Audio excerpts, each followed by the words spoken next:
Hi, Jerry Roberg here, your bugler for Christ, and today's message, uncoupling ourselves from the Synagogue of Satan.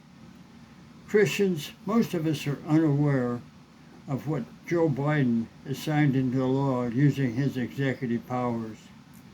Buried within those new orders provides legal government surveillance, total control over your and my bank account. And sadly, they have the right to silence us.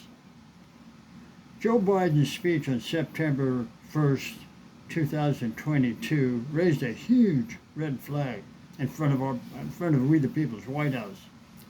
The only thing missing was a picture of Mao Zedong and a red communist flag. What we witnessed was old Grumpy Joe's version of the Communist Manifesto declaring war on what's left of this once Christian nation. It no longer is the propaganda on CNN or Communist News Network. No, the communists have not only taken over our presidency, they've taken over the White House. The Synagogue of Satan hasn't only taken over the Oval Office, they've taken over the kitchen and they're cooking our political food. Christians, we have no one to blame but ourselves. We've allowed this to happen. That frog in the kettle trick worked.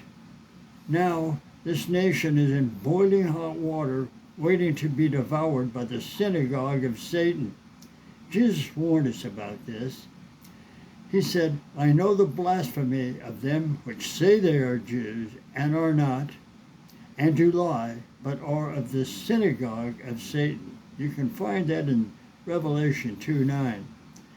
You know, there's no secret highway to the future without paving one. But there's no going back without looking back and examining our wonderful American Christian heritage.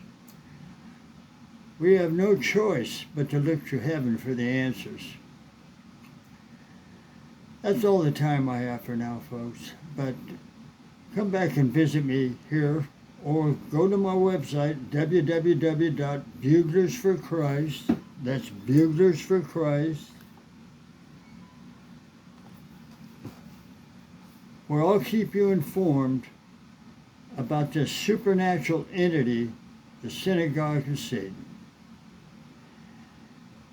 This is Brother Roberg signing off, your bugler for Christ. Until we meet again, may God richly bless you. And now, brethren, I commend you to God and the word of his grace, which is able to build you up and give you an inheritance amongst all who are sanctified. Amen.